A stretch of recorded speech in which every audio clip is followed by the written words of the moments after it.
bittaman makiyaj qilishni yomon ko'ramanmi? Yo'li ko'pchilik shunaqami? Umuman quyoshli joyda makiyaj qilgim kelmaydi, zarurat bo'lmasa faqat увлажение qilaman. No, har kuni yuzimga o'xot qilaman. Iloji boricha dam olishga kelganda kuniga 2 mahal maska qo'yishga harakat qilaman. Buni nasibdan berdilar. Yaponiyada olib kelganlar. Shunaqa propitni qizlar.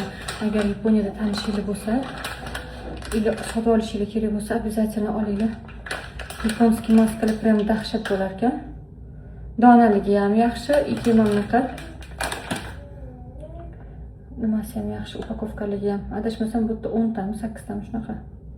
Shunaqa zo'r propitni. Qaranglar. Hozir darasi. Hozir. Hoy, dedi ishtilan. Hoy. Hozir jonim, hozir. Yuzimga maska qo'yaman.